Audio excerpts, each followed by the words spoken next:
What's up, everybody? Welcome back to the Team to Beat Miami Heat podcast. Going live tonight. I have Martel joining me from the Miami Heat Zone podcast in a minute, as well as Trent will be joining from the Miami Heat Network.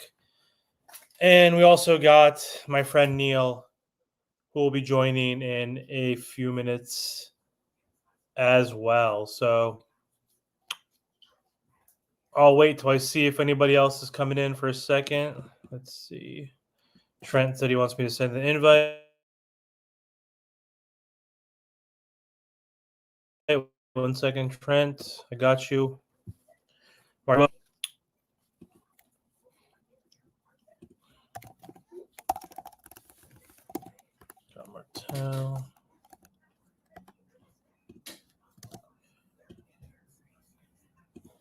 All right, I just sent the link.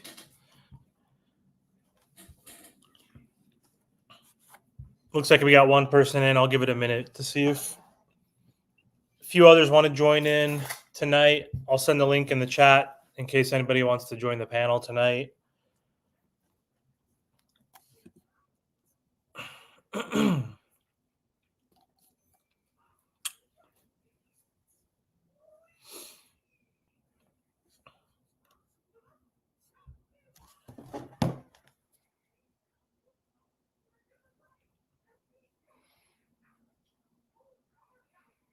What's up, everybody? Thanks for coming in. Trent and Martel should be joining in a few minutes.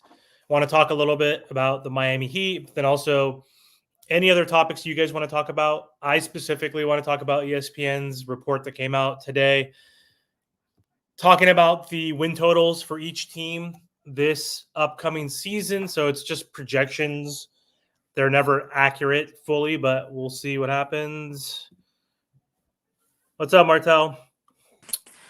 So we're live, bro. Make sure that you guys hit that subscribe button. Make sure that you guys send Amir the donos. Let's go. Get him to 2,000 subscribers. Let's go Heat, baby. Thanks for joining the panel, Martel. And just like Martel said about subscribing to my channel, make sure you go to Martel's channel, the Miami Heat Zone podcast. He's on his way to 5K. Trent, who's going to be joining us, he's always late, which is not true actually today because it's my fault. I just sent him the link. But Trent, Miami Heat Network, he is on his path to 5,000 subscribers. So go to his channel. And then our boy Ernest, who's not here tonight, part of the Roundtable crew. You guys all know Ernest from Miami Heat Talk. He is on his path to 5,000 as well. So go to his channel and subscribe as well. AJ, what's up, dude? Shout out to AJ. Shout out to Dinesh as well. I'm doing well. Hope you're doing well, Dinesh. So AJ, oh, here we go. AJ, I'll send you the link in the chat right here and you can join the panel. So I'm sure you guys have seen AJ in the comments in all of our videos. So supports all of our channels. So I'm going to add him in here. What's up, Neil? How's it going? Good, man. Martel, Trent, this is my friend Neil. What's up, Neil? How What's you up, guys bro? doing? Chilling, man. You a Miami Heat fan or no? No, I'm a fan of the game. I followed Jordan. I was a Thunder fan for a bit, but now I'm just a fan of the game. So I like to bet on NBA, so I just look at teams like stocks, but I follow the game pretty closely. Sounds good to me, man. Shit, he likes Russ, though. You like Russ, right? Trent, his favorite player is Russ, as you can see by the icon over here, right? So obviously when you like the Thunder, you obviously love Russ. So. Yeah, the Russ, KD, Harden, man, miss those days. But it's a long time ago. What are your thoughts on Russ going to the Thunder, Neil? Or not the Thunder, excuse me, the Nuggets. Does that make them? That's what they need. They need bench help, man, in the worst way. Yeah, their bench is pretty much limited to now him and he's like an energy guy. I mean, Denver just kind of ran out of gas against Minnesota. I think he could get a great role with Denver. That's a great signing. Yeah, they have him and Watson now. They have two. I mean, Russ. They were doubling down on their youngsters who did not show up in the playoffs. It's good to have a veteran like Russ. You know, he's going to bring it in the playoffs too. Yeah, and they lost KCP though. That's pretty big. He went to the Miami Heat's crosstown rival, so they're projected to have a better season than us, which is not shocking. So before you hopped on, Neil and Trent, and I also did a video on this earlier today. ESPN had an article today, and Vegas has their odds for how many wins each team is going to have next season. Miami Heat are projected to get 44.5. They were 46 and 36 last season. We're the 8th seed, and we're projected to be the 8th best team based on win total next season. Thoughts, Trent, Martel, if you want to hop in? Do you think that's accurate? 44.5? That puts us around like the 8th seed. So it's either going to go two ways. We're either going to be a very surprisingly good team. So what I mean by that is the internal development of Jaime Jaquez Jr. and Nikola Jovic, along with contract Jimmy Butler. Bam Adebayo, he's going to be playing at a great level. And just the overall team chemistry. I know it's very hard to bank on that, but there is a good possibility that we can at least be a 1 through 5 seed at least. So if everything goes right, you mean, as long as we're healthy, Yeah, like and if Bam steps up and Jimmy plays the full season. Exactly. Nah, man. Listen, we have 48 to 50 win team this year. You think it's gonna be higher than what's projected? Yep. First of all, the 2 seasons from now, we was a 44 win team. The season that just passed by, we was a 46 win team. We're a better team than last year with just the young players that we have, and Jaime developing and Yomit developing, and Jimmy playing on a somewhat of a contract year, and Terry being back for a full season. That's easily going to be a 48-50 win season. Easily. Who is this man? Who's got Trent over here? Because you said the Heat were going to be 8th. So if we're going to get 50, what is the Magic going to get? Because you said you have a bet with Big Tone. The Magic are getting 50 plus. So you're saying everybody's getting 50 plus? It's going to be a 50 win season, bro. The Bucks are going to be solid. Knicks are going to be good. Celtics are going to be good. Sixers are going to be good. The East is going to be tough this year. Watch. Yeah, but I'm surprised that you're saying the Heat are going to get 48, because if they do, then that puts them at like the 6th or 7th spot. That's depending on last year's standings. That's depending on last year's standings. That's not, this standings hasn't even started yet. So no, I know. Yeah. But did you look at the report? They projected every team that you mentioned. Yep. Boston, obviously, New York, obviously, Philly, of course, Bucks, Cavs, Magic, and who else? And someone else is in front of us. I'm missing Indiana. Every single one of those teams are projected to get 46 or plus. We're at 44. So that puts us at 8th. Do you think that's not true? Do you think we'll finish ahead of 8th now, Trent? Man. If we get 48 wins, what do you think that puts us at? 48 wins is 7th seed. That's the plan. That's what I was thinking. Like, Neil, what do you think, outsider? From last year, at least, yeah. I mean, I would put like Cleveland, Magic, Indiana, Milwaukee, and Miami all in the same tier of teams. And it's going to come down to who wins those games against each other, how much Miami cares about the regular season. I don't see like significant differences, and maybe even Philly if Embiid has his usual injuries. Like Boston is clearly at the top. New York maybe is going to be a regular season team that gets the 2nd seed. But then everybody else is kind of in a similar pack that's really open for discussion.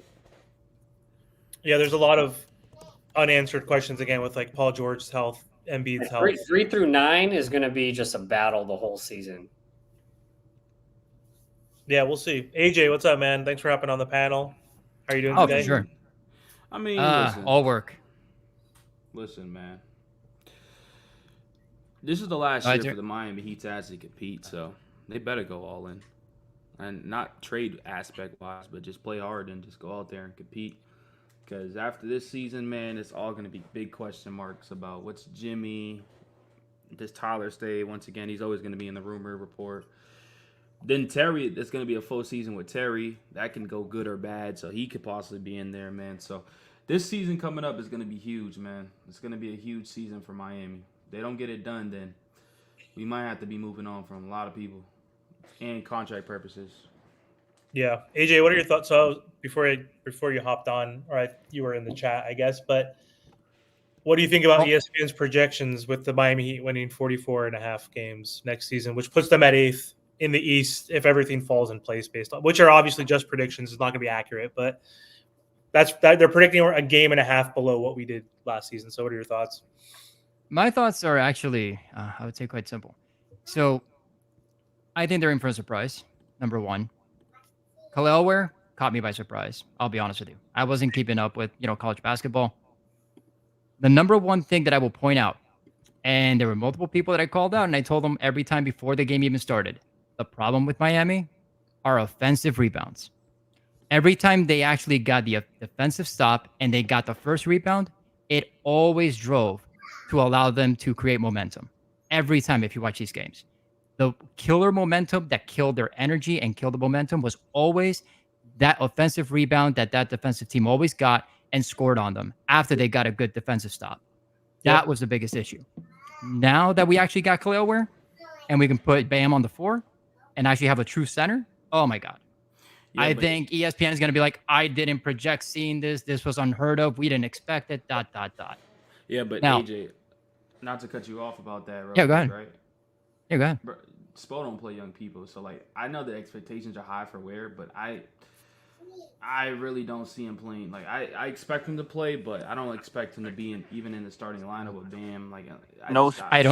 Spo plays young guys, but they just got to be somewhat ready. That's it. Depends on the situation. Exactly. We're not going to be like look at Jaime. So yeah, exactly. Look at Tyler.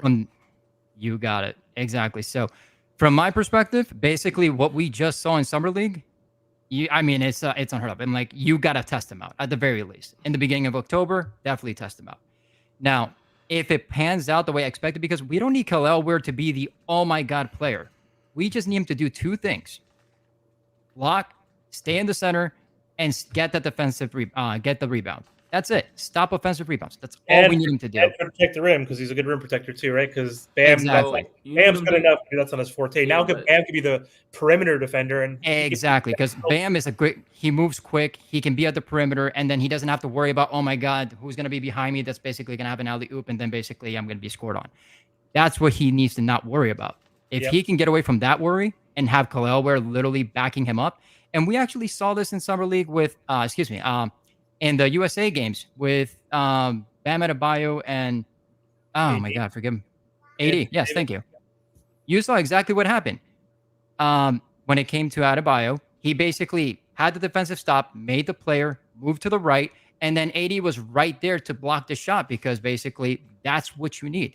If you put Bam in that situation, forget about it. You're going to see that, number one, it's going to be a trickle effect. When it comes to, for example, we talk about Jimmy Butler and basically the way he doesn't play games, he doesn't put effort into it. You're going to start seeing that if you put Kel'el Ware and he sees, oh wow, we're not playing double defense, we're literally getting the actual rebound, and we're not having to play defense twice. He's going to get motivated to actually go down and basically score. Let's get that out of the way, and you're going to see this, and you're going to see a different Jimmy Butler altogether. I know that a lot of people talk about Jimmy Butler only played this many amount of games. He's basically not, not doing it for us. He's basically putting us in a situation where, we're at the 8th seed. If Kel'el Ware works out, that's all going to go away. I'm telling you right now. I mean, I know there's expectations for Kel'el Ware, and I like him. I don't expect much from his rookie year. I really don't. But see, we don't need much. Like it's like we don't need him to even score. I'm not telling him to score, but his drop coverage on defense is horrendous, and that's how you get exposed in the league, and that's how you get kicked off the court. So I mean, I love Kel'el Ware. I love what he brings to the court, but there's a lot of stuff that we didn't point out because we just looked at, he's doing this well. There's a lot of stuff that he did bad on that summer league too. But us fans are excited because we don't get nobody, so we're finally seeing our guy go crazy. But Spo's defense, he wants you to play great defense, and if you're getting exposed in drop coverages and you can't guard your man, you're not gonna play. And so I'm rooting for the kid, man, because I think it'll be perfect, him and Bam. But we got to see what happens, man. Like I said, Thomas Bryant's gonna be playing over him in the beginning of the season. I can guarantee that right now. Kel'el Ware. We'll see what happens based on activity. You should start the veteran first, and then let Ware prove that he deserves a starting spot, and maybe by New Year's he gets that starting spot if he's playing good. But that means do we demote Jovic though? Because I'm interested to see. Yeah, that's what I would do. His leap after he's going to have some time against the USA on Sunday. He's going to be guarding Bam. When Serbia plays the United States in the Olympics, so he's going to get more professional experience. Yes. And he's also just getting more. He's played 65 games in 2 seasons combined. Like, he hasn't even played a full 82 games. We saw the True. leap he made last year, which is great, playing next to Bam. So I don't know. Does Spo want to tinker with that right now? Does he trust a Kel'el Ware? I don't think so. Not yet. He'll probably So get 10 I minutes a game, yeah. 12 minutes a game to start, right? And he has to prove himself. What's I don't your know. I starting agree. lineup? You What's won't your even starting lineup? say that So again. Jovic, Bam, and Thomas Bryant in the front court. Is that what you're saying, Amir? No. So the depth chart is, if we're doing it based off last season, it's going to be Tyler, Terry, Jimmy, Bam, and Jovic. So Jovic is the 4. Bam is still the center. And behind Jovic, I don't know the exact depth chart. It's going to be, because it depends on Haywood Highsmith if he's going to be a 3 or 4. But probably Haywood Highsmith, Kevin Love would be like that depth chart for the power forward. And then for the center, it's going to be Bam.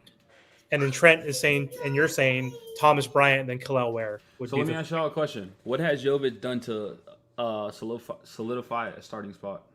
And this is not hating on him. I'm just asking a general question because I don't think it's locked as people think it is. Like, I think there's actually competition for that. So, like, what has he done to lock that position up?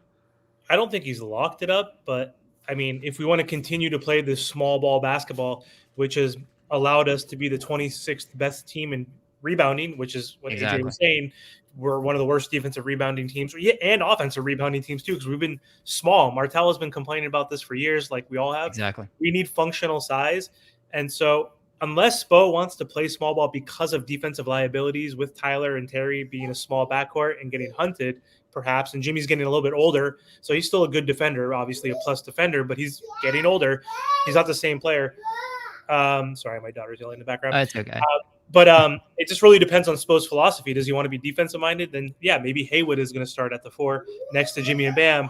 But if he doesn't want that and he wants to help Bam with the defensive boards, to AJ's point, you might have to play him because he's 6'11". Like, he could spread the floor. He shot 40% from 3. Like, scoring again is also our other biggest issue. We were 27th in the league in scoring, points per game, 109 in this day and age.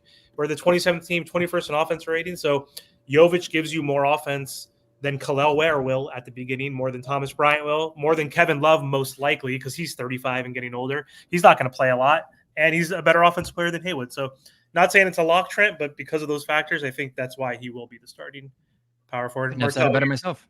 One thing that seems clear, though, is Miami does have a lot of options in the front court now that they may not have had even started last year. Because now you feel like you can play Jovic. It seemed like definitely at the beginning of the season, Spoelstra didn't even want to play Jovic at all. Now he's at least going to get some playing time and an opportunity to show that he's gotten better. So my thing is to y'all, right? I made a video on this. We have too many guards on this team, man. Who's going to get cut out the rotation? Is it Burks? Is it Richardson? Pretty much whoever's playing the best basketball. And who's healthy, because we're the that's an obvious most answer, injured team, and who every do you year think is we're going to win the battle? Like, that's an obvious answer, but who do you think is going to win the battle? Like, Burks is going to have the battle. Richardson's coming off injury. Who's in the depth? Like, can you? I mean, it depends. It depends if they. So you got your second round pick if you want to play him. You got Duncan. You got Tyler who are locks. Then you got Josh Richardson and Alec Burks. I mean, you got all those positions right there. So I mean, that's a lot of just depth right there. So the ones who are playing for sure, it's going to be the starting lineup that we had last year. So Terry, Tyler, Jimmy, Jovic, Bam. And then off the bench, for sure, you're going to have Jaime and Duncan for sure. I think Jaime and Duncan, you have to use those guys for, Duncan for the three-point shooting and then Jaime for his development. He's been playing absolutely phenomenal. So there's no way that those two are not going to play. Yep. And then who else? We got obviously Kevin Love is going to play still. We signed him on a 2-year deal. He's not going to be the complete UD role where he doesn't play every game. So I think Love is in there, Haywood's in there, and then Highsmith. Yeah. So that's nine. Like Trent said, the last two guys on the bench, and it's like one or the other. Between Alec Burks and Josh Richardson. Yeah, who do you play? I mean, because you picked I get it. You could sign people and not play them, but you picked Burks up for a reason. Burks can get buckets. I mean, it's that's going to be interesting. Up and down, but he can get buckets. I mean, who do you want, Trent? I would just say try something new. I agree. Personally, Richardson was awful in the beginning. Then he started to hit his shot. Then he got hurt, right? So then Burks is inconsistent because when he's not hitting, he's unplayable. Like, he's just really unplayable. He had a good postseason, but throughout the season when he got traded to the Knicks, he was having DNPs. And the Knicks rotations are not that much. Like, he wasn't, like, just Thibodeau wasn't playing him. So it's interesting. If Richardson comes back healthy, he might take it. But I don't know. What do you look at? Defense? Offense? Richardson's more defense compared to Burks, at least. Ride the hot hand, I guess, you know? They're It's role tough, players. though, but do you play your second round pick? Because, like, I don't think you will, but do you play him? I think he like, people don't talk about it. He did good in Summer League, too. Yeah, he'll play eventually, but not like immediately. Like, we have our 10 rotation players, and then it's all contingent on matchups, who's healthy, and like if players are playing like shit, then he's gonna insert a Kashad to come in at times. He's gonna insert a Kel'el. Like, those guys are gonna crack the rotation, but they're like not in the 10-man. No, Kashad better crack the rotation. If Johnson, he better crack that rotation. Yeah, what do you think, AJ? Would you rather play Burks over J. Rich? And also, to Trent's second part, do you think Kel'el will get an opportunity at some point? Well, I mean, he will, but when will he get an opportunity? Basically, it needs to be in the beginning. It needs to be preseason, like right before the actual season starts. That's where I would test him out. Secondly, as far as Richardson, I mean, I think he's a bit more consistent. He's just unfortunately got hurt. We'll have to see how that works out. Yeah. My question to everyone is, I haven't heard Tyler Herro in any of these conversations whatsoever. Where is he at right now? Fuck Tyler Herro. That's why. I'm with you. I'm with you. I'm just asking, like, where are we putting him? Like, literally out He's in starting, six-man but land, or he's starting, but this season's gonna tell a lot, man. If Bro, Tyler that's my Hero's not point. balling, I think he's gone by the trade deadline. Okay, so that's one of the biggest issues too. Kel'el Ware is going to fix the center position, but I want to make the case as well that Herro was our issue when it came to actually creating all those transition baskets against us. Every time he would do this retarded floater, he doesn't have another like move other than that, and then basically apart from that, then he would try to shoot the three, would miss it the majority of the time, creating a transition basket for the opposite team. I don't know if you guys disagree with that. And on that basis, I think we need Herro as a 6-man where he's going against second, like not the main players, not the actual starting lineups of other teams. And I think that'll take the pressure off of him. And basically he needs to put his pride and set it aside, to be honest with you. That's where it needs to go. Got the same problems with Terry Rozier starting it too, also. Well, I think Terry's technically the point guard. I mean, they're both comp guards anyway. They're both we have no point guard technically on our roster. We say we need a point guard. We don't even have a starting point guard technically, but we don't need that. We play positionless basketball. Jimmy can operate with the ball in his hands. Bam could be the point center. Yep. But I guess that Spo plays the small ball positionless basketball, I guess. But yeah, we don't have a true point guard. So it would be Terry, though, technically, Neil, start. And then Tyler is 100% going to be the starting shooting guard. Like his ego is not going to allow him to go off the bench. Pat Riley in the presser reinforces that too. I think he's trying to like portray external value, demonstrate that we still care about him. He's the top player. He said Tyler's a starter in this league. Tyler's a starter on this team. He said that again and reiterated that. Like, we all have a problem with Tyler, but I don't think Tyler's a bad player. As much shit we talk on him, he's a good fit with Jimmy Butler and Bam. Technically, it's all about a puzzle, and this puzzle we're missing pieces. If it means completing a puzzle means championship, this puzzle is not complete, and we don't have the right pieces. It's not Tyler's fault. He's one of the best guys in their draft. I don't watch college, so I don't remember who the hell was in his draft class, but 2017 draft, 18.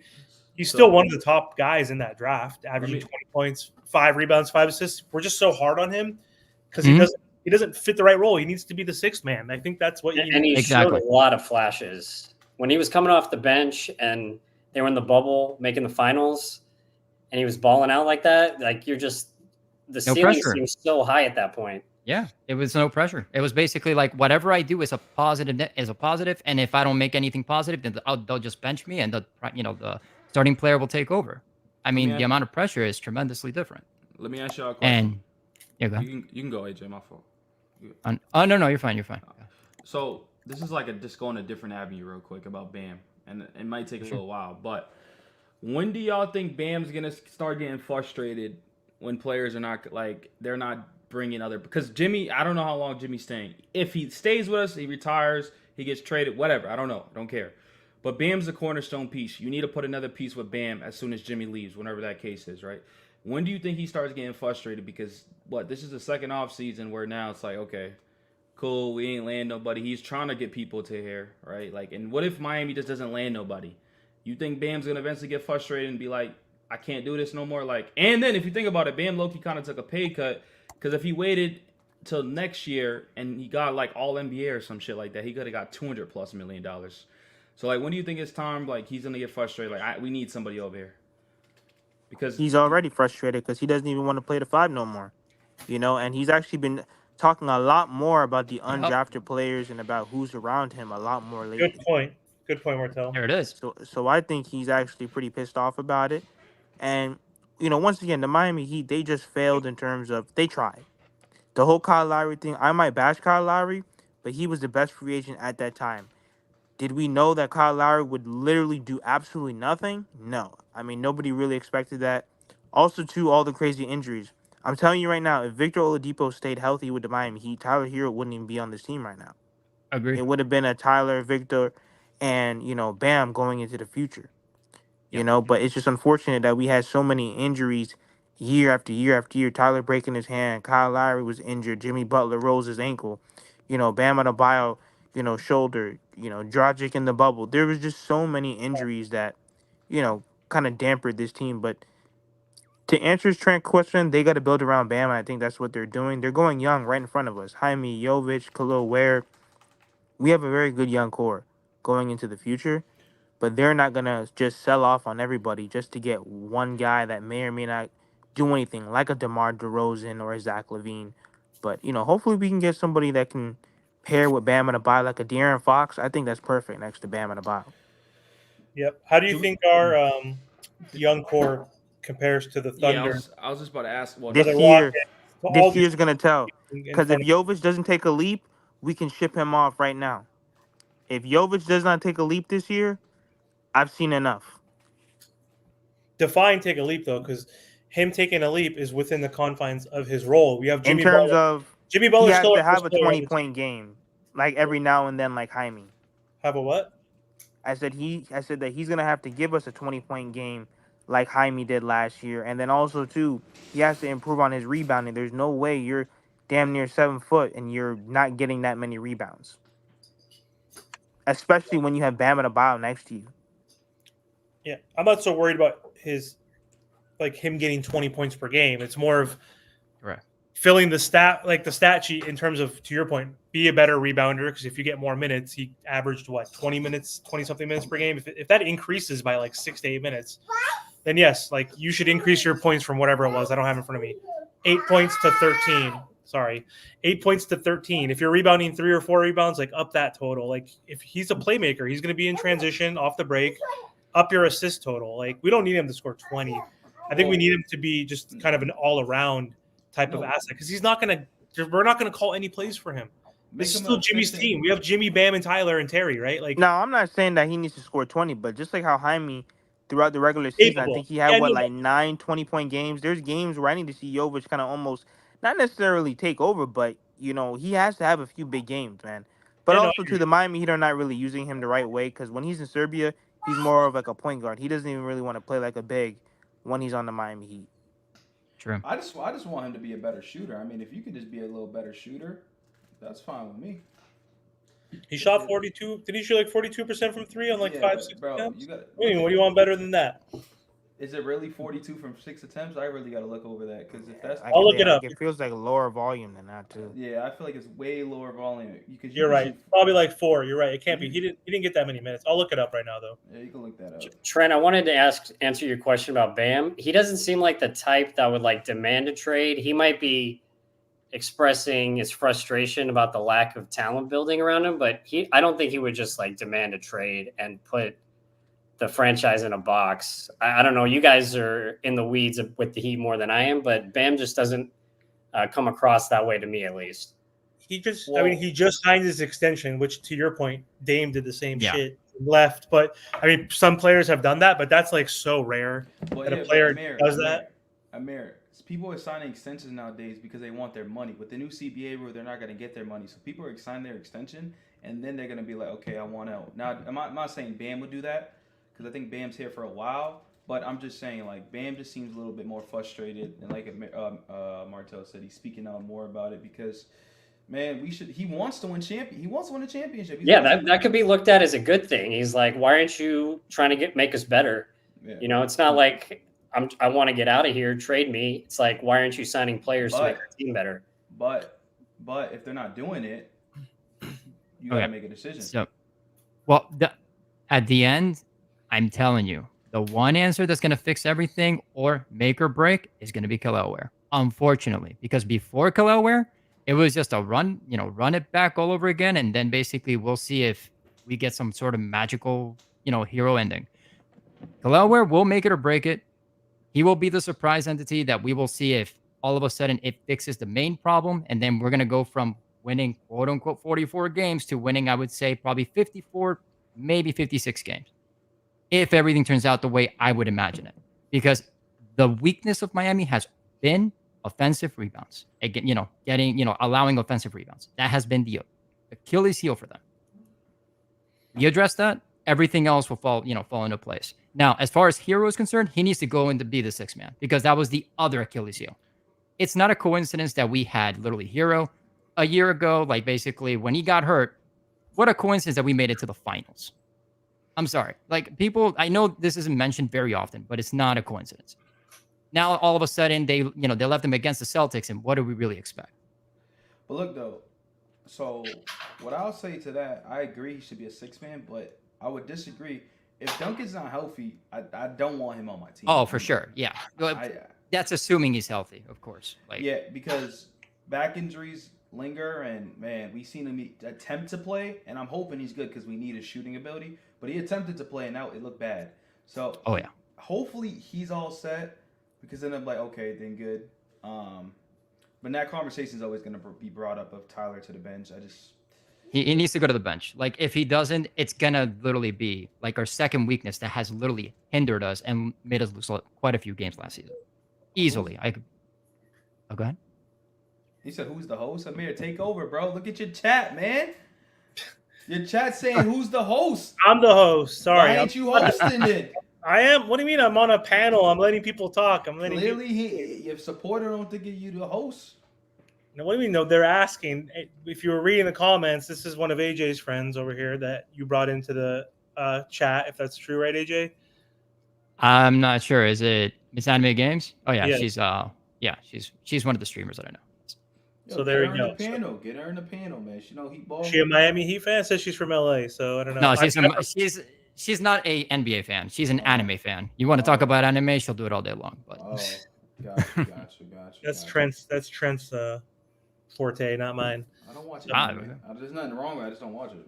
Same. All right, so Neil, what are your thoughts just on Tyler Herro? What do you think his trade value is moving forward? Because he has been the scapegoat for the last few seasons since we haven't been able to secure a top 75 player, and he's been in trade rumors every season. And we said we're not going to trade you unless we get a top 75 player. But yeah, so that tells you about his trade value. It's pretty depressed right now. So what do you who do you think goes though between him and Terry Rozier? Because they're redundant. They're two redundant players, and I mean it's just Tyler doesn't fit well with Jimmy Butler. That just simply has been a fact. But he's young, and if we're gonna build and have this new build around Bam, who just got his extension, and let's say Jimmy for some reason becomes a free agent next year and signs somewhere else, right? He opts out of his player option after next season. Would you rather keep Terry or Tyler? Terry's 30 years old. Tyler's still 24. I wouldn't be opposed to keeping Tyler if Jimmy's gone. That's the only contingency, right? I would say. Because that could still be a good core. Him, Jaime, Jovic, Kel'el, Bam. What are your thoughts just on the whole Tyler? Yeah, I think the point that you make about Terry being 30, I don't know how old Tyler is, but 24. That's a pretty significant difference, especially because the Heat are going younger now. They have some pieces that look interesting right now.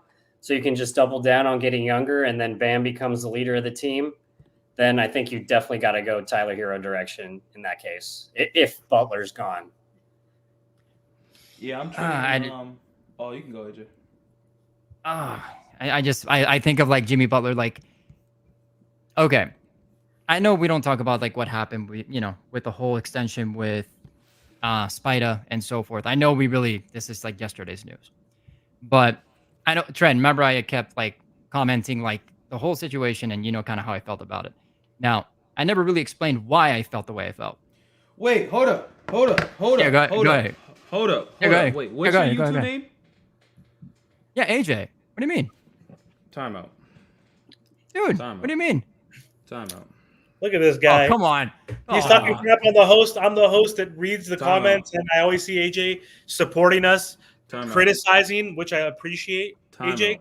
So thank you for commenting and supporting. That's why I wanted AJ to come up, and I was like, let's film together, man. No. Timeout. You haven't seen AJ? Oh, you didn't recognize me? Oh. Timeout. Hold up. I feel hurt. Listen, AJ, you're under my comments. You're the one that's under my comments with this emoji. Yeah. That's you? Is that yes, you? Because I'm frustrated. Bro, I wish I knew you was here, bro. I was being too nice. I was being way too nice. I was being way too nice. I'm going to be honest with you. I was being way too nice. Right. Well, you could continue what you were saying. No, but you could continue what you were saying. But I I didn't know that, Amir. I did not know that. Yeah, but AJ, tell us your thoughts though, because the whole Jimmy extension piece. So you're upset because people were criticizing Jimmy Butler, right? Like, I'm not upset at it. I think it was properly directed, but I think it was the wrong timing. And what do I mean by that? I mean, it's no coincidence that Bam was talking to Spida. It's no coincidence that he hadn't signed the actual, the extension.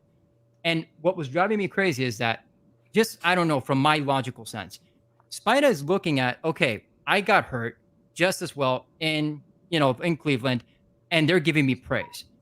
Okay, so now let me like take some time, let me think through, and let me see how Miami's going to handle the situation, because I noticed that Jimmy Butler got hurt. And then, of course, the biggest thing is, like, I think, if I'm Spida, I'm like, okay, so everybody's going to be behind, Jimmy Butler. Even though he got hurt, the love's there, the dedication's there. And then instead, what do we get? Oh, well, we should trade Jimmy. And it just started with ESPN. It started with, and I'm like, Lord. And it's like, I just hope, like, maybe we have some positive feedback and not go through this narrative. And then when this narrative started becoming more and more powerful, if I'm Spida and I'm looking at, wow, okay, so Jimmy Butler has been the heart of this team, took the team to how many finals, and now they're just basically saying, let's trade him like he's nothing. I'm okay with trading Jimmy. Like, understand where I'm coming from. Now, it's whatever it is, it's over. But at the time, just from an optics perspective, we just needed to show love. After Spida would have signed or whatever, then okay, have the conversations. That's what was driving me crazy. That it was no coincidence that Spida hadn't signed that extension. No coincidence. Because he could have signed it when? How many days did he wait before he actually announced that he was going to sign? Yeah, it was a couple weeks, right? At least. Exactly. It was no coincidence. I'm pretty sure Bam is actually internally upset about this, because Bam is like, I'm pretty sure he gave his go-ahead. It's like, hey, look, Miami takes care of you. Miami's going to, go ahead and they care about their players. And all of a sudden, all of this happened. And then Bam, and, I'm pretty sure Spida looked at Bam and said, hey, bro, I thought you said this team took care of their players. And Bam's like, I don't know. Shit. They're good to me. Like, do you see where I'm coming from with this? That's where my frustration is. It's an optics issue. So I personally believe that we could have had him if it wasn't for this whole narrative where Spida literally said, you know what? I might not like Cleveland, but they're praising me. I got hurt, and they're still begging me to come back. And I'd rather be part of a team that's giving me already the extension, the max, versus a team that I'm going to wonder if I don't perform exactly to their high expectations, if they're going to start questioning my, my valid, amount that I'm worth, just to put it in simple terms. That's where I'm coming from. That's why, Trent, like, it wasn't personal. It was just, that's where I was getting frustrated. Because let me put it to you in a very different way. If I were a Celtics fan, I kid you not, if I were a Celtics fan, I would create a pseudo Miami Heat channel, and I would literally say, yes, let's trade Jimmy. Just so then Miami Heat doesn't actually get any real players. So then the actual players thinking about coming to Miami would literally say, yeah, we're not going to that team that doesn't value their best player. That would have been the coup I would have created if I'm like a Celtics fan. That's just my take on it. So it doesn't surprise me that at the end of it all, he signed with Cleveland, even though who the heck wants to be in Cleveland? So AJ, I got a question for you. If how many games does Jimmy have to play for Miami to win 54 games? 82. Damn close to like 75. Yeah, for sure. Well, with the hindrance of Herro and literally not having no real center, nothing against Bam. It's just he's supposed to be a forward, not a center. Let's be clear. It's nothing against him. He's great, and he's the defensive player of the year. But you can't teach height. Height is height. I'm sorry. Just it is what it is. Look at oh my God. Forgive my ignorance on this, but oh my God, the player that the Celtics basically acquired, they got hurt. Porzingis. Look at how much of a difference he made. I mean, if we look at the games, I'm like, dude, this guy not only is making like the short buckets just because of his height and basically can shoot over just half about everybody else, but the blocks he's able to get. And that was on top of already having a team that was already difficult to defeat already. I think everybody can agree with that. And then, of course, Holiday, everybody knows his defensive prowess, but I would think that's kind of like not exactly a wash. It was an improvement versus Smart. It was an improvement, but it wasn't like 50% improvement. I would say it was maybe like a 15-20% improvement. Maybe 25-30 because his 3-point shooting compared to he was offensively way better than Smart. So he did make stupid ass mistakes. Who? Drew Holiday did not make kind of erratic, stupid plays that Marcus. I agree with that. I agree with that. There was when it came downhill. It's like he just played his part and he didn't try to play out of his actual position. I agree in that sense. So from that standpoint, if it wasn't for Porzingis, because afterwards, I kid you not, if we would have gone, if it was Miami Heat versus the Knicks, we would have taken them. I'm sorry. It would have been, we would have actually competed and we would have looked at Tyler Herro very differently, even though the actual issues with Tyler Herro are still there. It's just that we went against the number 1 seed and we completely got exposed. Like the weaknesses were already there and they took full advantage of them. That's really what it came down to. And it just made Miami look a lot worse than it really was. I mean, yeah, no one really challenged the Celtics in the playoffs this year, so that doesn't really. Well, partially though was because of the path. Like it wasn't their fault. Yeah, if they had Indiana's path, like we could be having a different conversation. Right because look at so Jimmy was out for the entire playoffs. Jaime Jaquez missed a game. Duncan Robinson played 2 games where he played 5 minutes and 10 minutes because his back hurt. So he was completely gone. And then Terry Rozier didn't play either. Next round, Spida missed 2 games, I believe. Jared Allen missed a game, and then Halliburton missed a game. Like every round, the top best players on those teams they played against were out. So I mean, they didn't have that like war of attrition. They were they lost 1 game each round. It seemed like, right? Was it or did they lose 2 in the finals?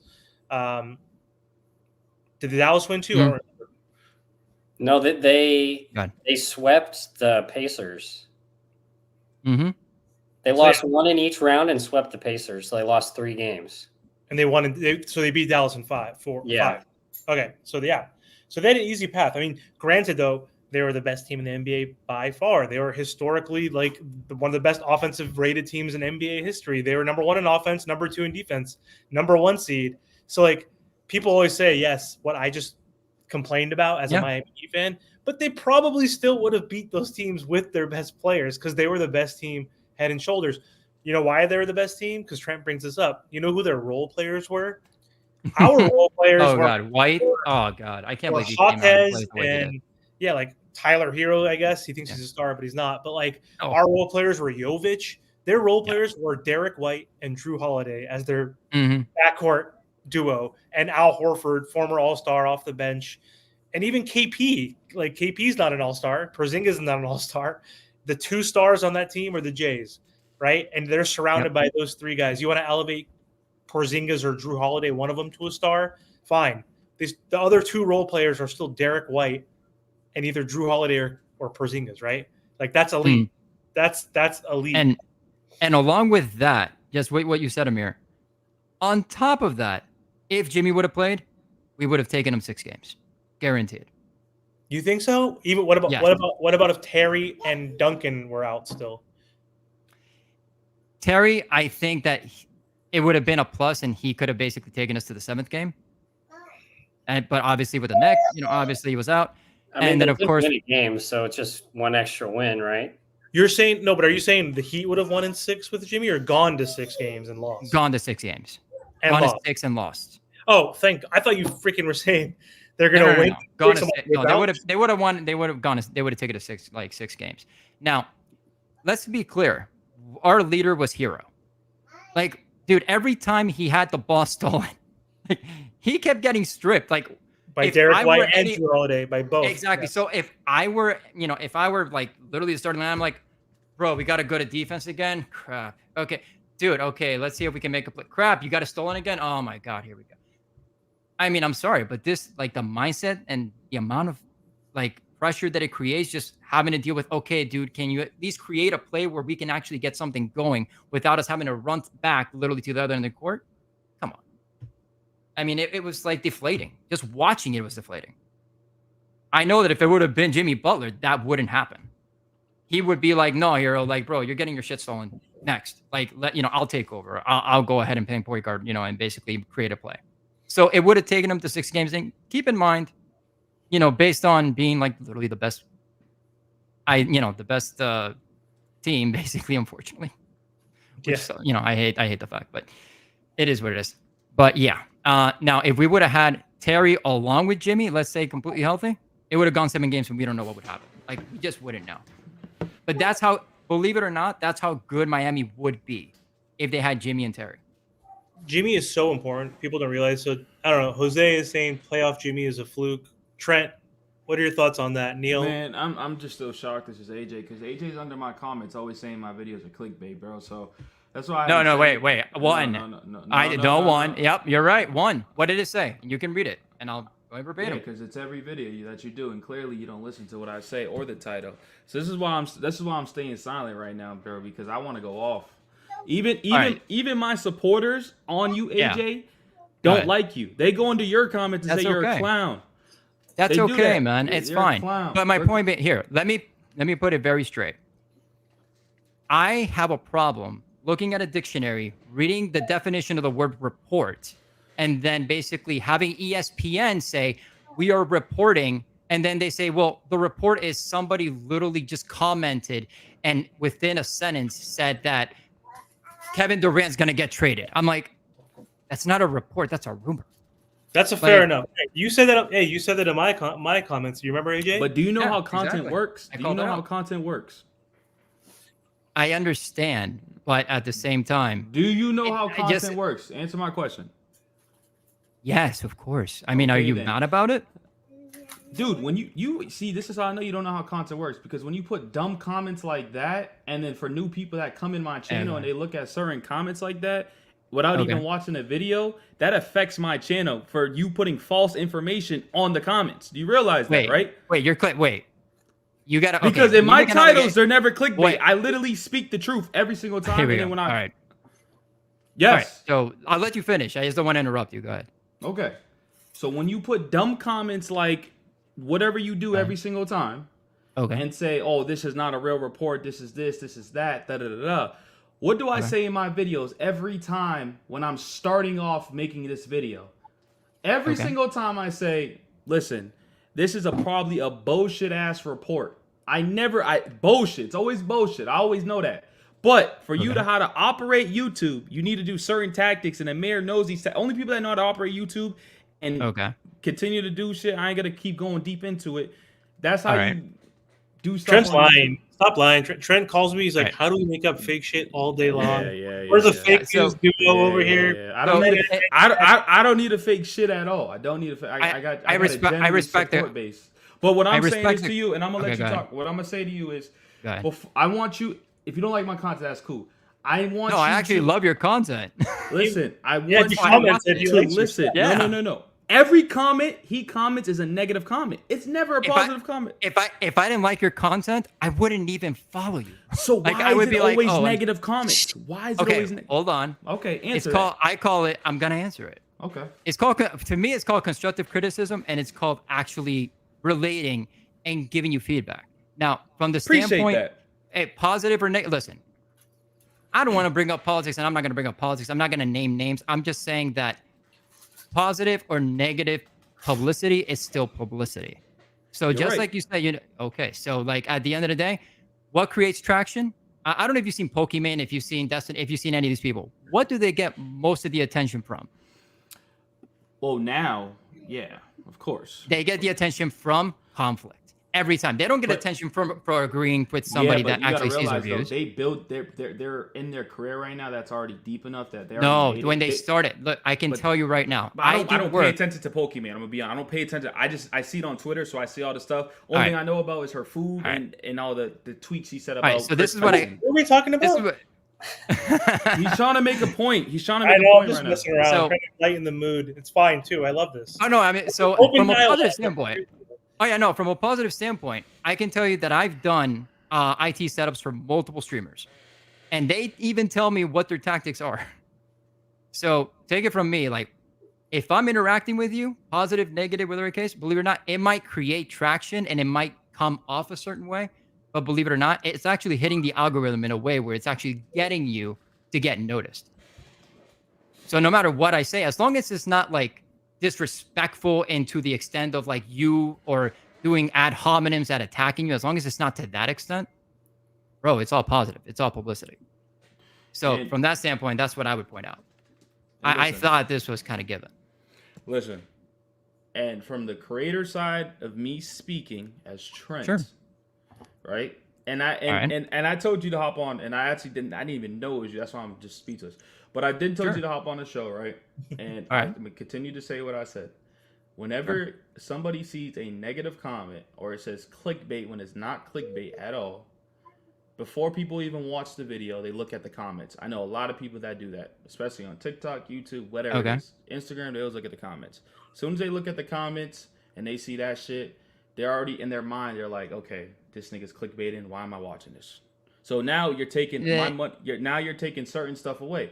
And I'm not blaming you on all because there's a lot of people like that on YouTube. But I remember you specifically because every time, because I respond to all my comments and I always respond to you. I always respond to you every single time. So that's what I have a problem with you about. Because, well, I can tell you this. I would tell you that a lot of streamers and a lot of content creators would completely disagree with what your take is. And they would look at it and listen to what you're saying. Why we're different. And they would go like, wait, you can call it different, but the word clickbait is universal. No matter what title you say. Where in my content's clickbait? Okay, now let me address the actual context. So when you use the word report, and I was very specific, when you say report, ... that word report is clickbait. If you say rumors, fine, and then it's a rumor. It is what it is. But when you start putting report, yes, you can correct it in the video. Sure, absolutely. But the fact that you're using the word report, and I go in the English dictionary, I can even read it to you right now, and you can say... I can't argue with a dude that just said that. I can't. You got it. I respect it. I respect it. So, as soon as you start talking about that type, you got it. You got it, bro. He doesn't write report in the title, but I know not what all of you're them. saying, Yeah, not all of them, though. Yeah. It's like to us, it's like a semantic slip because you call me out on that, and I replied, "No, you're right." Like I just said, a new report came out versus saying I read an article and someone was quoted to like. But then he calls out the bullshit nature of the report in his video. I get it because I get it. Like, I didn't mean to say report. Sometimes I say report versus like I read something from an insider or like. Mayor, hold up. Let me say this. I know this is clickbait. This is clickbait. This is clickbait. Let me tell you something. Sure. Kevin Durant's traded to the Houston Rockets. All right. Then I go to the video and it has nothing to do with the fucking video. Or he didn't get traded. Yeah. Or he just never got. That's clickbait. That's 100% clickbait. And then I continue going on with the video and saying, yeah, so he did get traded to thing, da-da-da-da. Now everybody's like, what do you mean he got traded? That's clickbait. So this is why I tell people, because I have two. Go ahead. I have 2 pages. Yeah, go ahead. With plenty of subscribers on my other account, and then I have a viral TikTok. So I get millions and millions of comments, and even on Instagram. So I understand these comments, right? All right. But with these comments, because I see them all the time, y'all, I feel like, and I don't know you, because you said you like my content, which I appreciate. But what I'm saying is, too, I don't know if you watched the whole video. I really don't. Do you watch the whole video, or do you Yeah, of comment course. before you watch the video? No, I Be comment honest. like Be I honest. look. I don't judge the actual title based on what you say in the video because the title basically takes you to the video. So that would be an unfair assessment from what I look at it. I'm just being straight up with you. I'm I listening. look at the actual title and then I go research.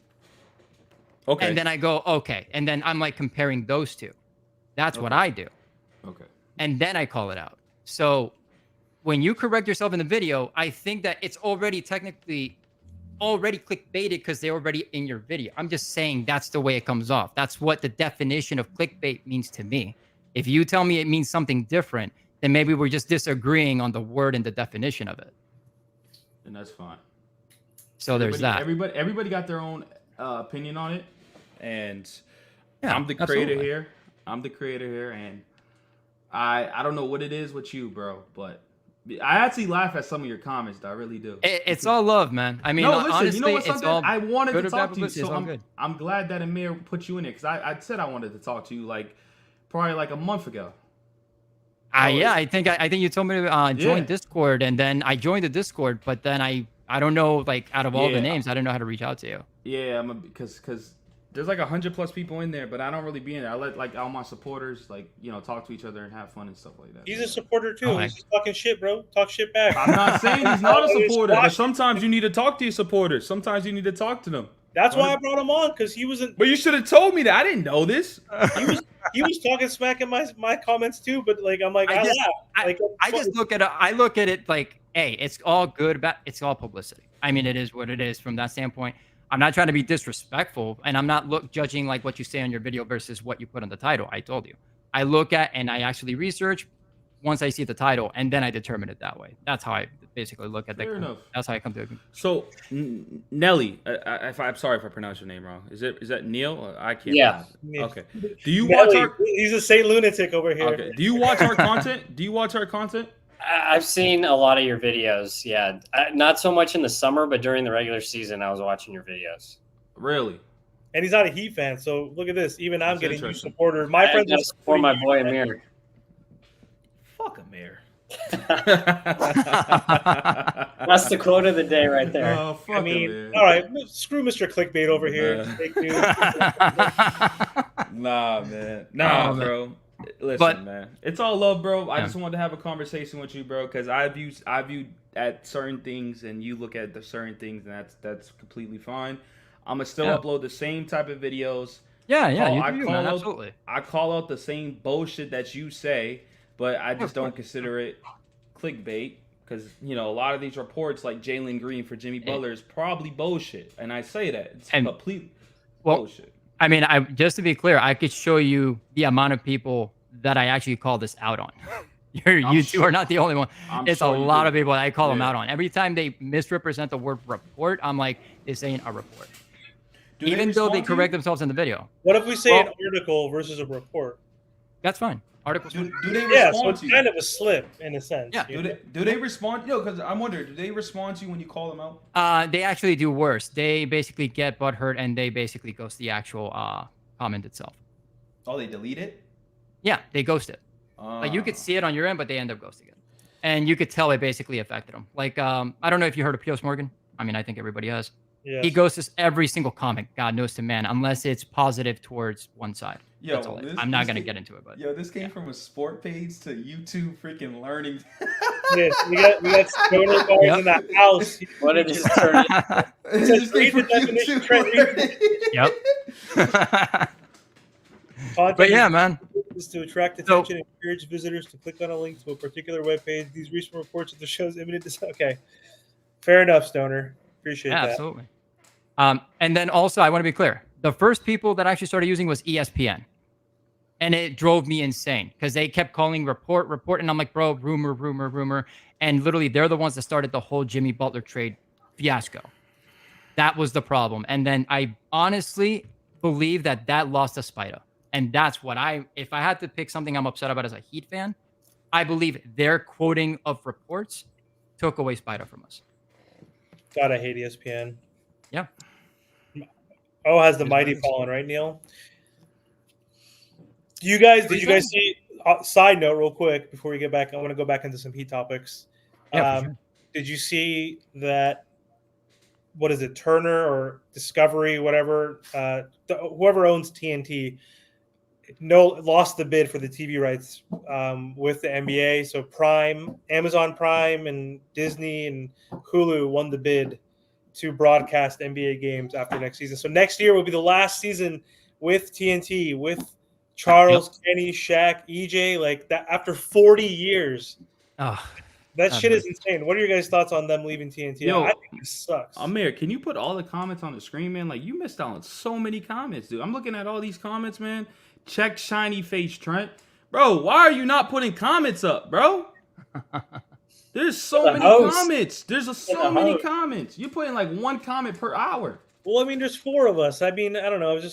We'll get to the chat, of course, but I'll do that more in real time. I apologize to everybody. No. See, you're not engaging with the supporters. The people on our panel are supporters too. Yeah, we are. You're yelling at the supporter. No, we are. Me and AJ was having a regular conversation because we've been wanting to have this conversation for a month now. Sure. I didn't know who it was. We've been wanting to have this conversation. He said his side. I said my side. There's no arguing. Okay. Okay. Well, Jose's saying continue back with the analysis. Exactly. You got Dan, the film gent. What's up, Dan? Hope you're doing good tonight. See, this is the stuff you're supposed to put up.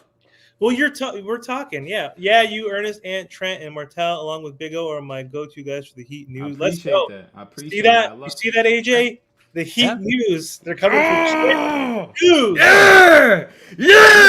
That's a report. I never said that your news was bad. That's a report. Against Fox News and CNN. That's what we like to hear, baby. All right. All I'm pointing out is simply like we were talking about just the actual comment about the clickbait. That's all we've spoken about. But I don't think I've ever called out like that your takes are lies. I don't ever think I've said that unless you correct me.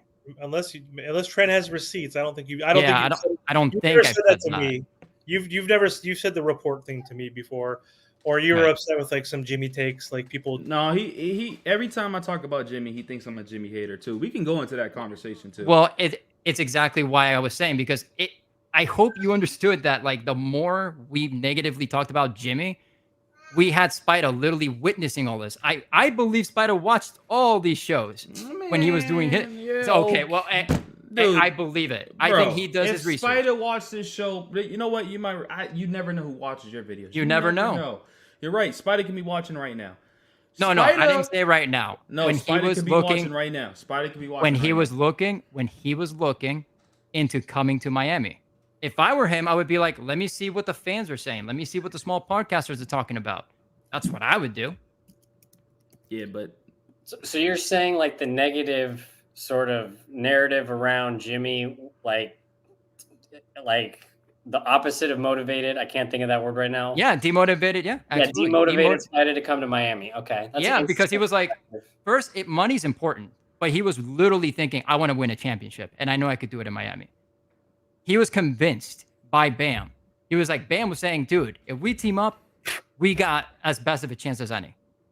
And he was like, well, all right, well, I trust you. But then all of a sudden, the whole fiasco about, like the whole blow up with, oh, look, they're not giving him the extension. I'm like, in the back of my mind, I'm like, when it comes to Pat, Lord, why are you arguing over a damn extension? I understand the numbers, but Spider's watching all this. Give him the damn extension. I guarantee you, if there would have been no drama behind it, Spider would have been here because he would have felt like they're going to take care of me, just like Bam said. This is a team that basically shows loyalty to their players. And then all this shit took place. And then it was basically riled up and fueled by ESPN. And they created their own narrative by one single word of what Pat Riley said. AJ, so what YouTubers did you work with? One more time? What YouTubers did you work with? I'm not allowed to disclose. I have an NDA.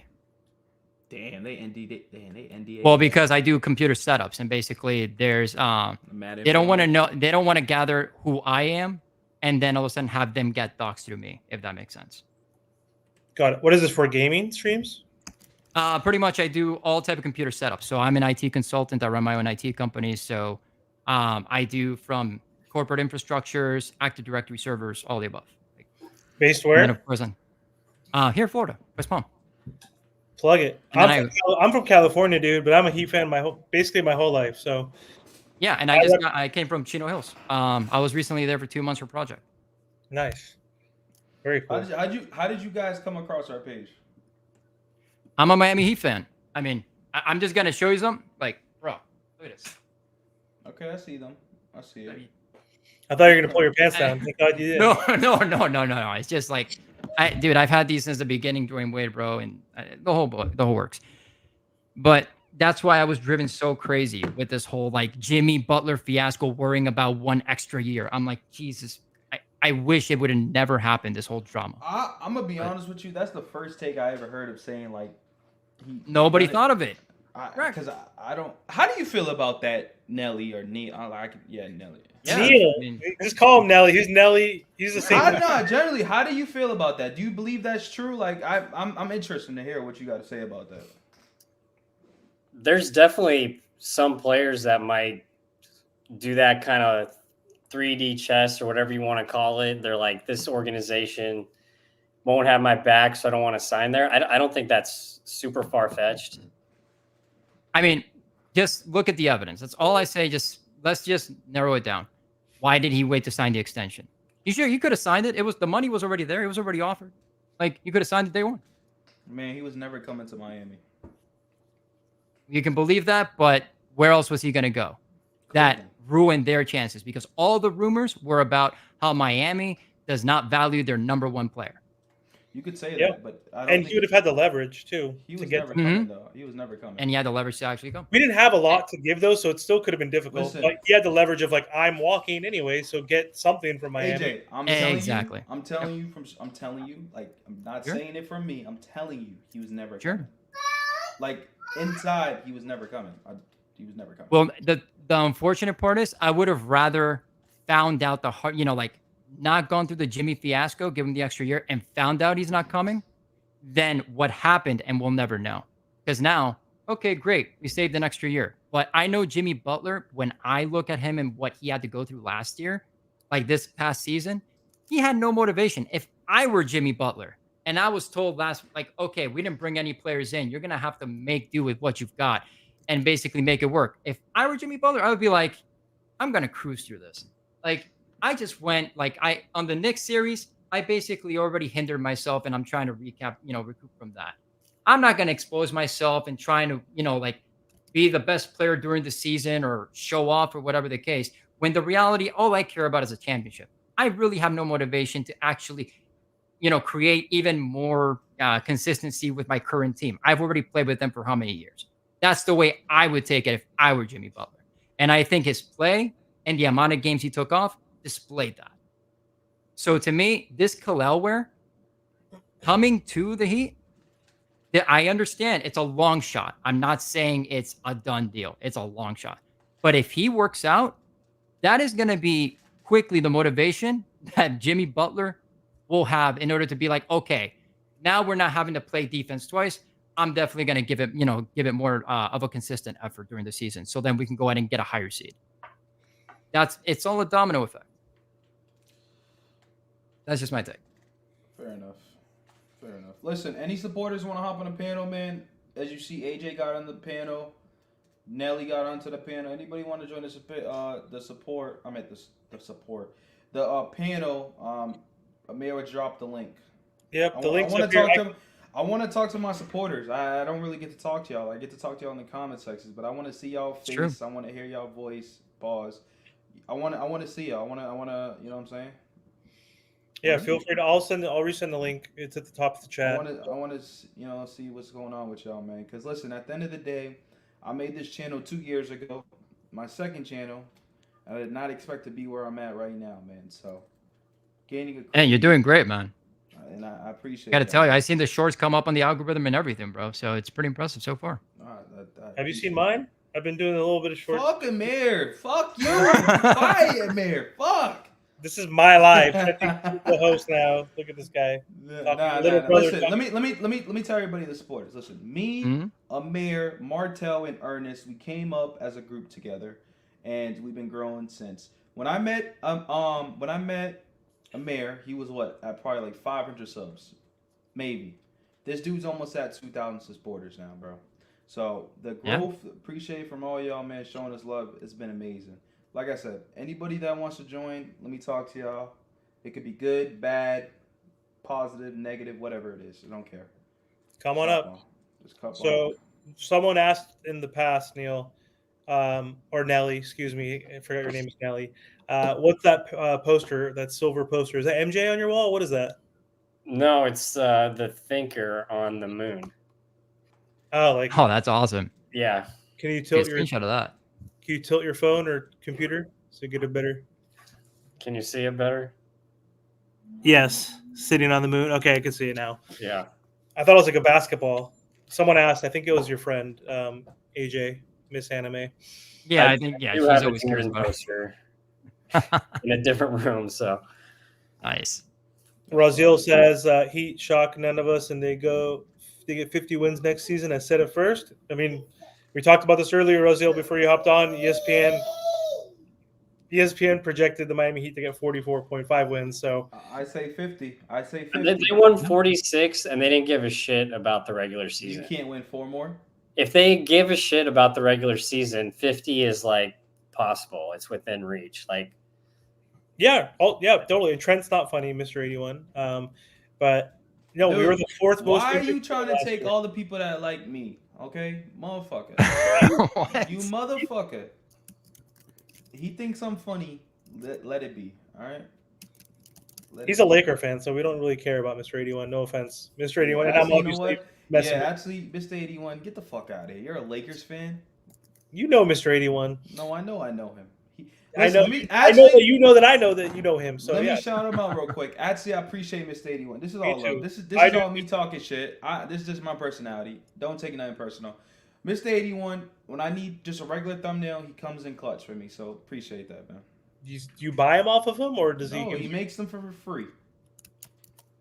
So that's you what should I'm be. saying. You should be charging Trent every $100 a thumbnail. I'm just fucking with you, dude. Mr. 81 is a good guy. If you like his thumbnails, maybe you can start a business. Not for Trent. Trent gets the perpetuity lifetime discount right there, which is free. But Mr. 81, if you got some good thumbnails, get on Fiverr, sell your services. AJ, man, Bro. listen, we Yeah, what's up? we gotta work something out, man. Okay, we gotta Yeah. work something out. Heading into the season, I want to start a new series, and Sure. I want to put. And you're not, by the way, but listen, this is how YouTube works, so don't take it personal. I No, want go to ahead. put my biggest personal. hater into a series, and we have a show together heading into the year, because I want to do that because the way you talk, I can tell you're very proper, and I think it'll be hilarious because I'm not proper at all. You see how I talk? I'm not proper at all. So I think it'll work Fine. perfect like this because you would irk my soul because you use the definition of everything, and I just be like, get aggravated. So I think it will be very entertaining for the other supporters to watch this. But we're talking Miami at the end of the day. I think that would be very fun if you're with it, because you already throwing this definition word shit out, and I already got aggravated. So I thought, okay, we can have some fun this season. We do some live streams, and it could be me and you. I'm 100% down with it, man. See, look, you see the supporters. If you ever want to hop on the show, I'm down for anything, man. I'm for the people. All right, that's absolutely, one thing. man. That's one thing I am. I'm for the people. Hey, shout out to Miss Anime for giving him that Oh shirt. my god. Is Yeah. that Gee. There we go. Well, Mr. Anime, I need Miss Anime. I need some merch for Miami Heat Network. So let's get some business down there. So get some stuff down. Shout out to my supporters. Let's get it. You want to make some merch? I don't have enough supporters to even have the audacity to create any merch yet. So that's the next step, bro. That's the next step. And also, if anybody likes our content, if they want to throw in a donation, it helps a lot. Obviously, we spend every day creating content for you. It's a hustle. It's a grind. It's not easy, but it's fun. It's something I love. So if you want to show some support in these lives, throw out a super chat. If not, just watch the content. Just subscribe. Throw me a like. Did you watch my last video? No, I didn't watch it. Like, I've been busy, bro. Okay, like, so I know. I think time, I saw. Yeah. Yeah, when you get time, I want you to watch that video. I put Miami Heat expectations and predictions. So I'm ready to see your comment. I'm ready. I'm ready to see your comment. I'm ready to see. It ain't gonna be what. It ain't gonna be the word clickbait if that's what you put. Okay. It's Like- a No. I'm not we got a waiting for report today, so Yeah. no reports. I just made a video. You know what I mean? Yeah. So I'm just waiting Yeah, to see that's- that comment. That's Oh, fine. no. Yeah, that's fair. Like that's actually, and that's actually according to what the actual news is. Yeah, absolutely. So speaking of news, let's talk about this real quick. AJ All and right. Trent. So the Miami Heat. We have 14 guys on our roster. We're not going Right. to fill up that last roster spot because we're $1 million from the second apron, and we know the penalties if you're a second God. apron team. Yeah. You cannot aggregate players for a trade. So if KD or Booker or someone requests the trade next season, you have to match salaries by salaries. So that means we're getting rid of Jimmy or Bam for any other superstar. Yeah. If we're a second apron team, you don't get to use your mid-level exception, and you can't buy out any players mid-season. Mhm. So huge penalty. So we're going to go in with 14 men. This is it. We're effectively running it back, and when we say running it back, that means the core of Tyler, Jimmy, and Bam, with obviously new players trickled in. But effectively, the main core is running it back for the 6th time. And right now, the focus is on summer league and two-way contracts right now, right? So the Miami Heat, we're champions, baby. So before I get into the other that was question, nice. do we put the banner up in the stadium? Do we do that? Did the Lakers do that Might for as well. They did that for in season. Lakers Yeah. did. We're not doing that bullshit, that in-season crap. We're not putting up a summer league. I'm just messing with you guys, but I mean, I might as well. I'm just saying, like, hey, why not? Like, dude, it was pretty impressive. The game was actually pretty darn competitive from what I saw. was It wasn't like just. it was It good. was Yeah. back and forth. It was Nah, back and forth, and yeah. basically, I'm not gonna lie. Like, I think fourth quarter, 8 minute on the fourth quarter, I thought they were done. I thought, oh my god, the Grizzlies basically have this, and they got it under control. And then I heard the news, and I'm like, overtime win. I'm like, what the heck? And then I looked at the whole replays, and I'm like, wow, I didn't think that they were gonna come back. And I think the Grizzlies, in a way, kind of like slipped. But Perfect. I mean, got a Miami question for did their y'all. thing. I got a question for y'all now. Right. This is for both of y'all. So who do you keep? Isaiah Stevens, Josh That's what I was gonna Christopher, say. Thank you for Cole bringing it up. Swider, Alondo Williams. And the reason why I say that is because Johnson's on a two-way, Poland's on a two-way, and somebody else. Oh, Drew Smith's on the two. So who do you keep? Who do you replace? Who do you keep? What's going on? Who's Alondo Williams? I love when you say The guy Alondo. with that insane dunk. You Yeah. keep him? No, I'm just No, joking. I would say Trent calls him Alondo, and it's Christopher Alondez. I just like was to call that out. It's hilarious. Best, I think, Anyway. right? Although I like Isaiah Stevens in college, but I would say Christopher. He was consistently the best. Well, AJ, what do you think? If you watched Summer League. I'll be honest with you. I would have to do more research on it. Okay. to be fair honest enough. with you. Respect Yeah. it. So So look, Let me go. Whose Okay. phone is that? Turn that shit off, Neil. That's obviously Neil. Or That's Nelly. my cue to leave. I'll talk to you guys later. Keep crushing the content. See ya. Thanks, Sure, man. Thanks for hopping on, Neil. So I think the three, we're going to give one to Kashad for sure, because he's going to be like our future Caleb Martin replacement, like our glue Already has guy. one. He Like already our has one. Swiss. Yeah, no, but I mean, like he's going to keep it. Like okay. Yeah. Zion, we're gonna pull, no pun intended. We're gonna pull that two-way. We're gonna give it to Isaiah, and Josh Christopher, I think, deserves it over Drew Smith. Why do we need two-way point guards, right? If we're gonna get Stevens, Yeah. and we already have a crowded backcourt, right, with Duncan and Josh and Alec Burks and whoever else is on our bench, I think it makes sense to give it to Josh Christopher. No, Mr. 81. Cole Swider has not improved his defense. He can only shoot, and that's the only asset he has. yeah, that's all you can do. Yeah. I Yeah, agree. so that's the thing about Cole Swider, but I have a feeling because he have a connection to these people that they actually might keep Cole Swider. Like I have a feeling because if you think about it, Keep in what sense? Like give him a two-way? I truly believe it. They're gonna keep Alondo and Cole Swider because you got to realize he loved their players. They just loved them. I don't understand why, but they loved them. So it's just like, yo, I wouldn't be surprised at all if he stays. I really want it. I don't want him, but whatever. It's just a one-trick pony. I don't want to put it even simpler than that. As far if we're talking about Cole Swider in particular. Yeah, I mean, the dude, Yeah. he shouldn't even be in a roster. I mean, but you can't. Shooting is needed, but the dude won't even play, so it doesn't even matter. But the problem is we need deep. Like we can't expose ourselves defensively. Like what good is like 40%? Even at best 40% shooting from three if you're completely exposing the defense every time they come in for a two. Like no, you need to have some defense. He's not going to play. Like the only is Duncan's back injury that serious? Like that we need a new shooter in And, our pipeline. That's it. because otherwise it's Herro and Duncan are our best 3-point shooters, right? So if Duncan's back is compromised, to Trent's point earlier, that ruins careers. Tracy McGrady was one of the best shooting guards in the NBA, and like his career was derailed at the end of his career because of his back spasms. Like he kept getting hurt, and he wasn't the same T-Mac that he Wasn't was. that the issue with Mike Miller as well? Yeah, but T-Mac was an all-star, like versus he did his thing before it happened. I agree with that. I'm a Jimmy but yeah. supporter. I mean, listen, you're a Lakers fan, so I have no respect for Lakers fans. I agree. I'll be honest. Lakers are the worst team in the NBA. They're the worst organization. They made Russ act like he's the bad guy when he's not. That's the only reason why you hate them? I hate them just because they think they've won 18 championships when a A lot of them were in the 40s and 50s when there's 8 teams.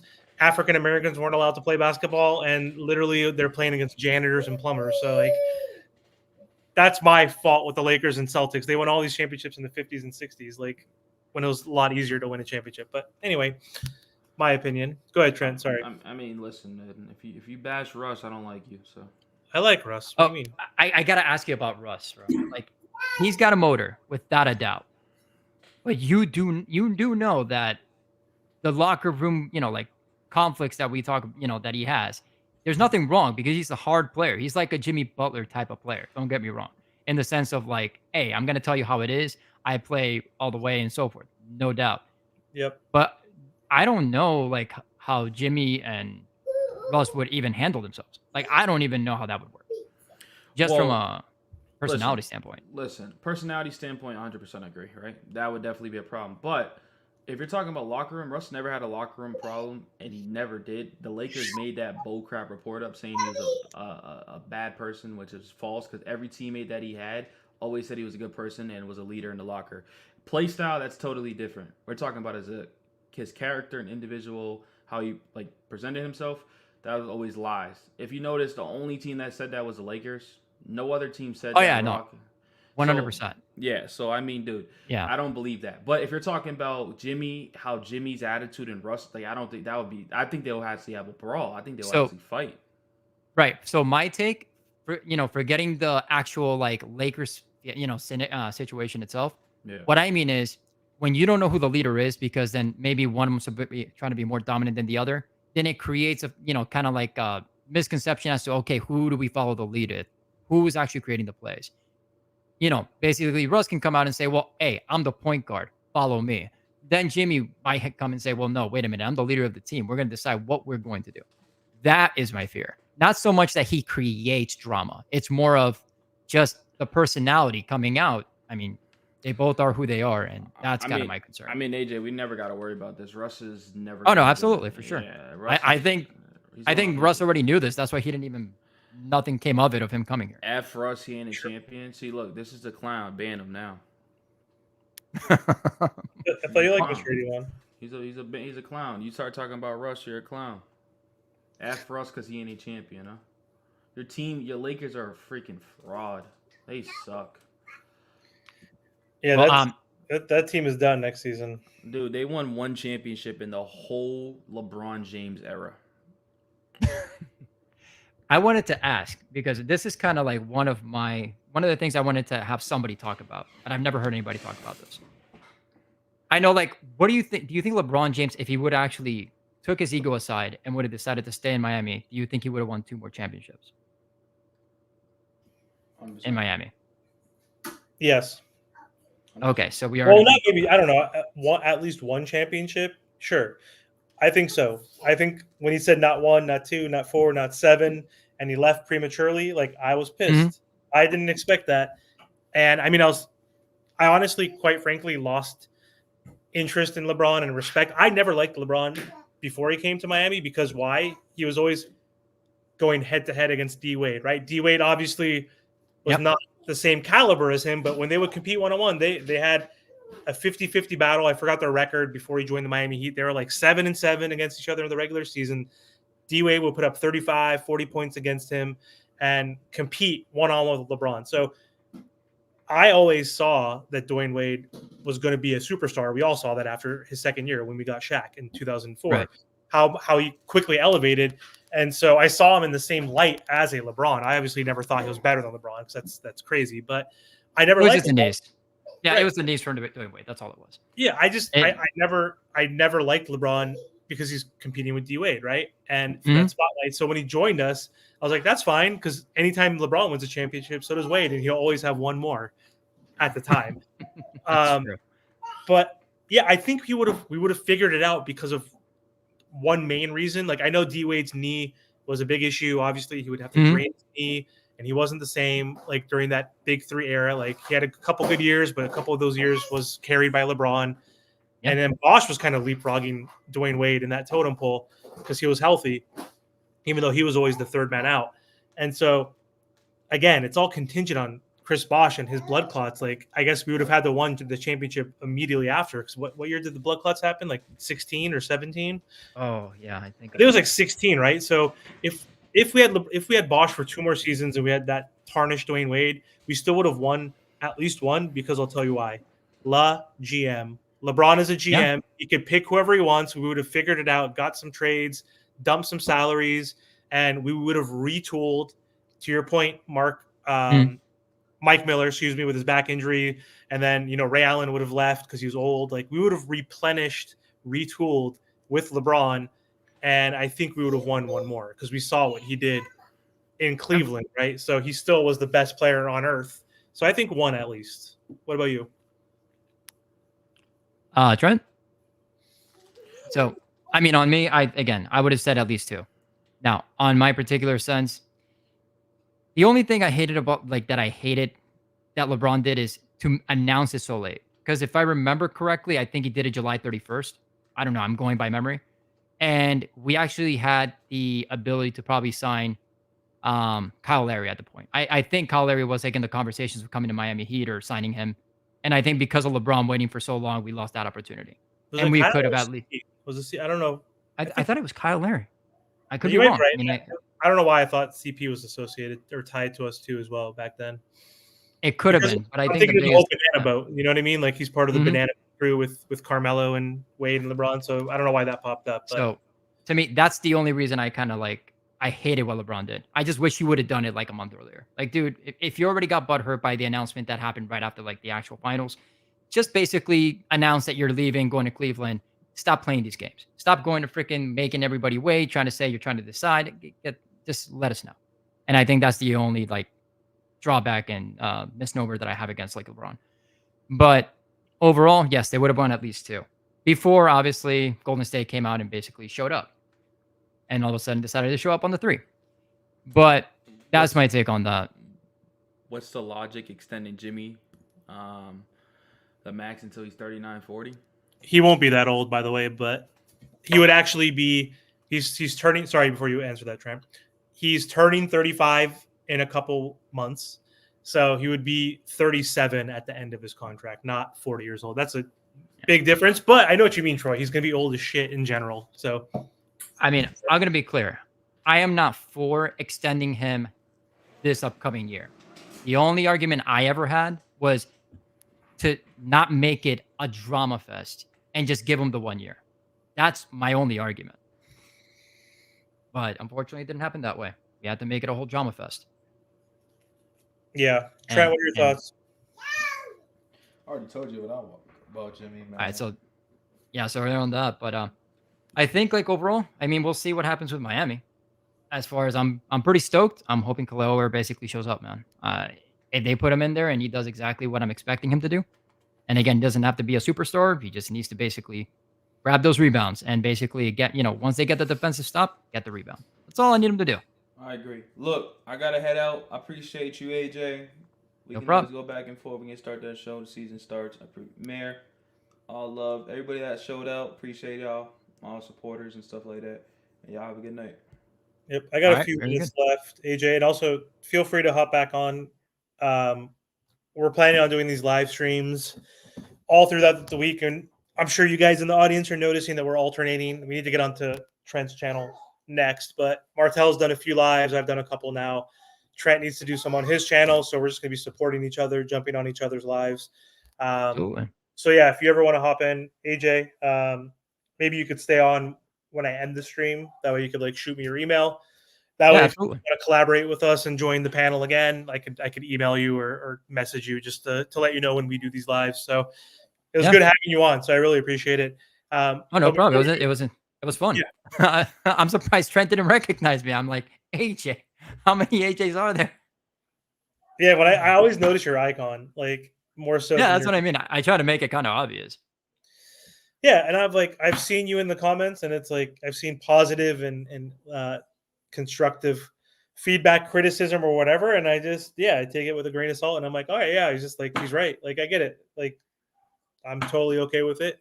And I was like, I just want to hear your perspective. Like you're like, bring me on a show one of these days, and I could talk to you about my. I forgot one of the comments you said in one of my videos, but I Yeah, was like, that's pretty. Yeah, that's pretty good summarization. And again, notice that I gave the whole point one, point A to point Z as to what I thought was happening with the whole trade. And everybody on the panel said, did anybody have that take? Like, who in the world thought about this? I don't know. Like, I just kind of look at it. I'm like, it's just, I don't know. To me, it was just kind of common sense. Like, why would he wait? What was he waiting for?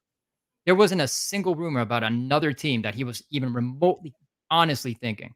If anything, like, if I remember, like, correct me if I'm wrong. Wasn't there a rumor as well that the Cavaliers were shooting that? Oh, well, we're thinking of probably taking Hero, and we're thinking like, wasn't that like a rumor? And I think it came half from ESPN, and it was just kind of like shot in the dark there, like while this whole thing was happening, I don't like think I right saw after the finals ended. I don't think I saw anything linked to Miami during this whole extension I, piece.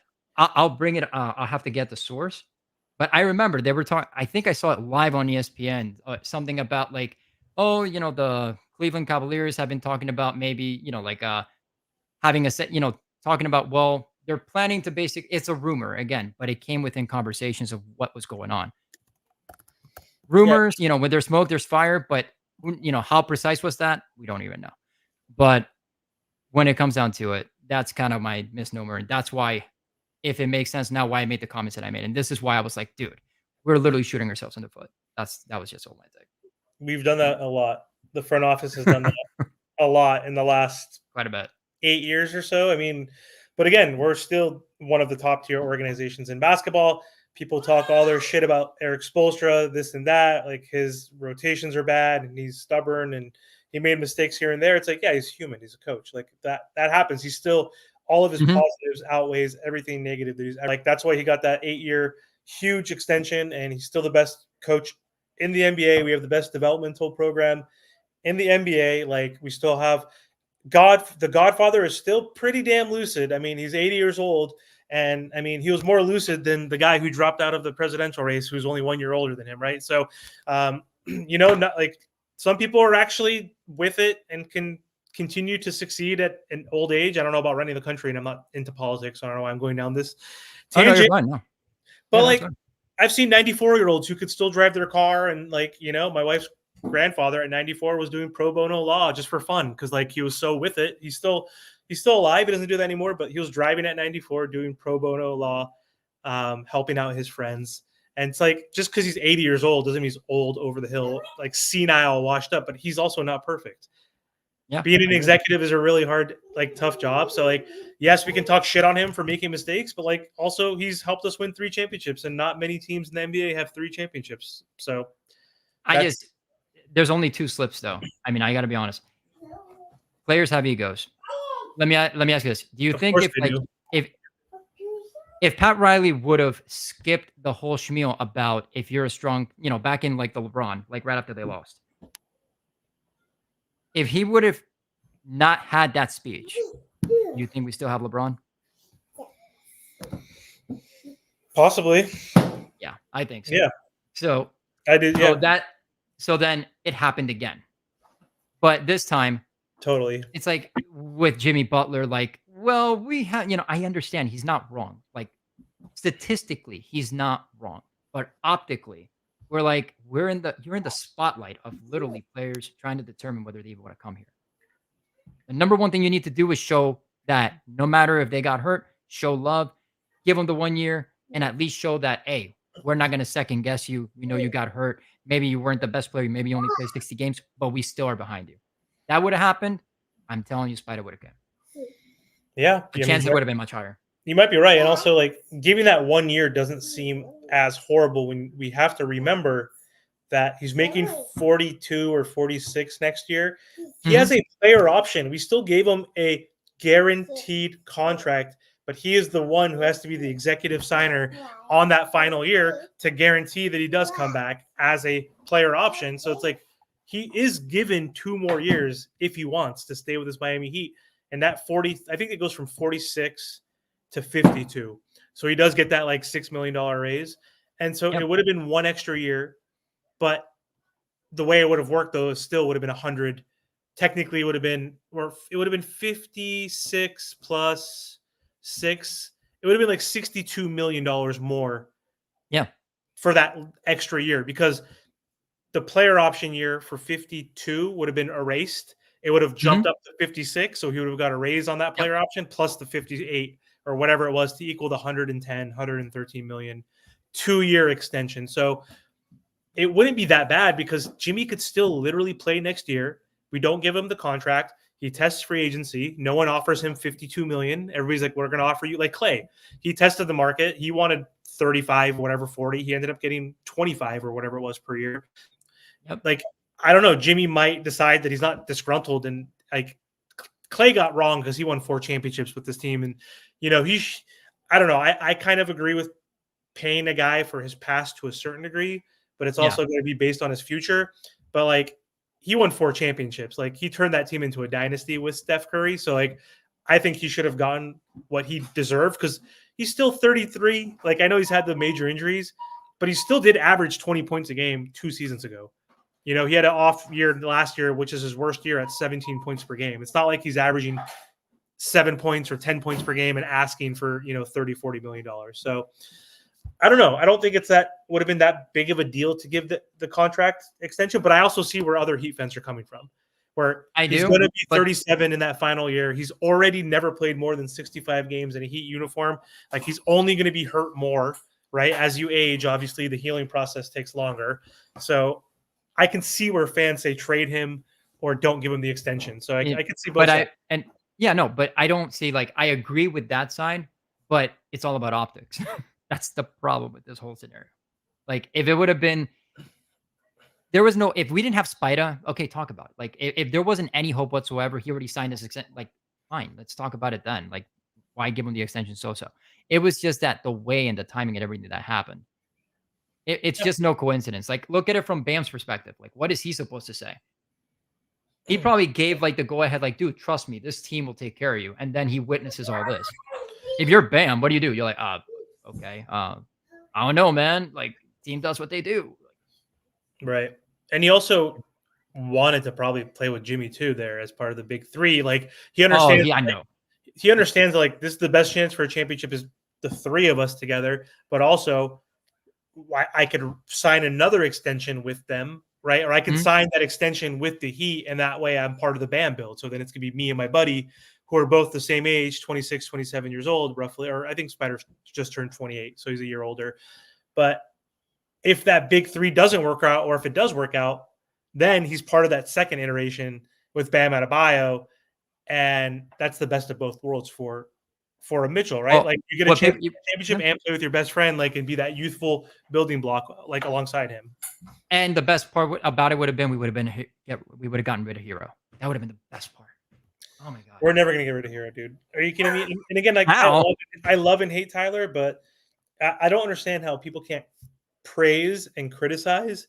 Like, it's sports. Like, it's like, I praise and I'm mostly positive with the Miami Heat and optimistic, but then also I'm like realistic and not delusional, and I have to criticize and be objective, even though I'm biased and like, I'm not like an analyst, you know what I mean? I'm a Miami Heat fan who has a Miami Heat channel and podcast, so I'm not an analyst, I'm not a journalist, where I'm trying to be unbiased. So of course I'm going to be positive, but you got to criticize, and there's so many Tyler stands that just like cannot criticize him or see anything that he's done wrong. Like, they just praise him and they say we all throw him under the bus and it's unfair, blah, blah, blah, blah, blah. I hate Stan. Well, I mean, I'm sorry, but every time I saw him have the basketball and shoot a 3, it was always like the liability of the transition for the other team. How many times I had to witness that and just put my hand in my face? I'm like, you gotta be kidding. Like, Right. take the hands away from like Herro. Make a layup. Why do you have to do a fadeaway? Why do you have to do these? I Side understand the step floaters are three. great. Yep. It's like, okay, you're doing the floater, fine. But dude, you do know that's high risk, low reward sometimes, because not only are you subjecting yourself to twisting your ankle half the times when you're doing these floaters, because you're literally your momentum takes you forward and you don't know where you're gonna land. And half the times you're not paying attention to where you're gonna land.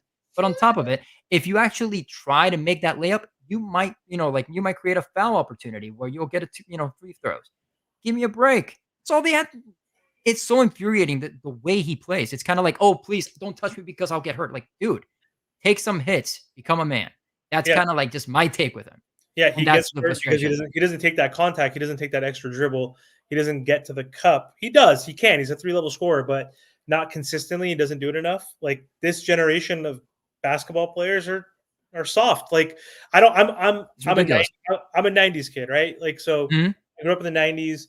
I don't need hand checking and flagrant fouls where you could punch a guy in the face. Like, I don't need extreme like physicality, but like take it Mhm. back to like the early like 2000s. You know what I mean? Like, just allow players to like play through contact. It's so ticky tack now.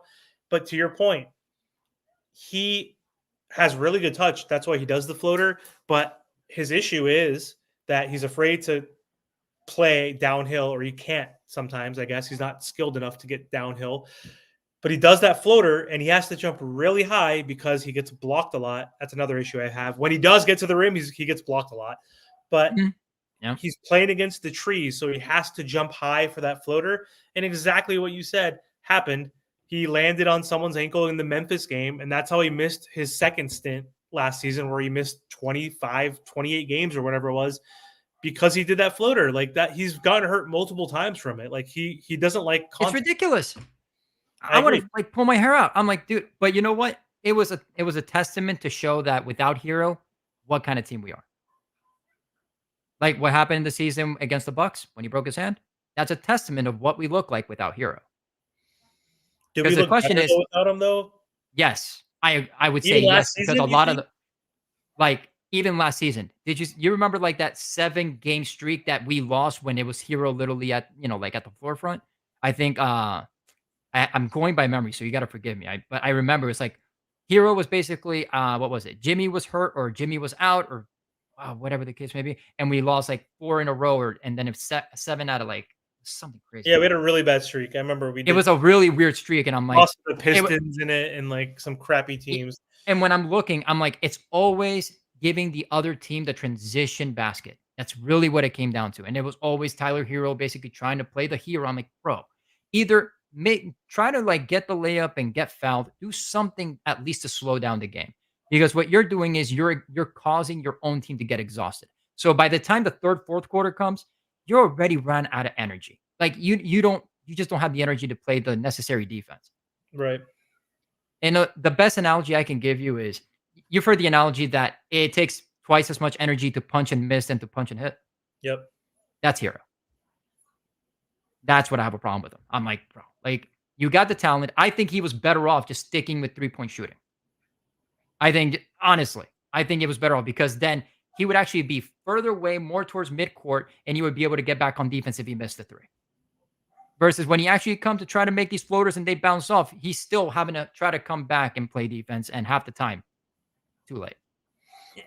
Those are the types of things that Herro drives me crazy. It's not that he doesn't have talent. It's that, dude, you're going to have to do things you might not like. That's just my take on that. But we can go on. We can go on forever on that one. But no, 100%. I mean, I love and hate him. I'll give him praise when he plays good, but he's consistently inconsistent. So that's my issue with him. Like, he'll have a great game and he'll follow it up with a dud. He'll have another really good game and then another good game, and then he has 3 bad ones in a row where he shoots 23 shots and gets 13 points. Like, it's just he's inefficient at times, not always, but his inconsistency is an issue, right? Like, obviously defense is an issue. He has been improving in that area. He's trying. Like, he is a gym rat. He doesn't have a bad attitude. Like, it's just he just doesn't fit well, and he can't be our number 1 scorer, right? He's not elite. well, he's not ready.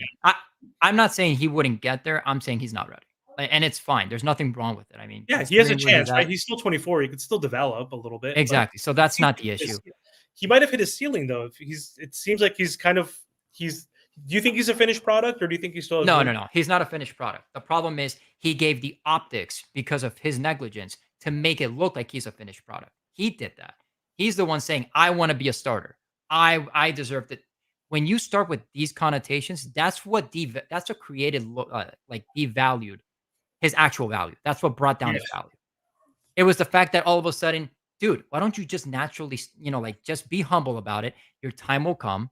And then when the time comes, let it come naturally where people see, oh, wow, he's come up in the ranks. But instead, it was always like the offseason news about, hey, I'm ready for I'm ready to be the starter. I think there was like, what was it in Valley Sports or whatever the case?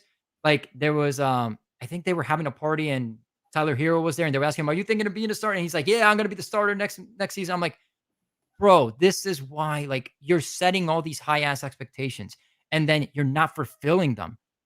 What do you think people are going to feel? How do you think fans are going to feel? Like you put this in their head. You said you're the starter and now you can't, meet the actual expectations. He only has himself to blame. So when I see people hating on Hero, I can't blame them. I'm like, he did this to himself. Now, Right. is he a finished product? No, but he took his timetable and he took a shot. He basically said, I'm ready. And now he made everybody think, well, that's his ceiling because he said he's ready. That's fair. So, We'll see. All right, AJ. All right. I got to hop off. I got to put my daughter to Yep. bed. Absolutely. So thank you so much for No hopping problem. on the stream. It was really nice meeting you. Again, Likewise. Trent said, hopefully we can have you back on our streams, or even if you want to join us for a video because we obviously do our recorded videos every day. Yeah. It'll be nice to have you back on. But thank you guys Absolutely. for supporting. Thank you guys for joining. Thanks for the chats. Really appreciate it. Hope everyone has a good night. All right. Likewise. Later.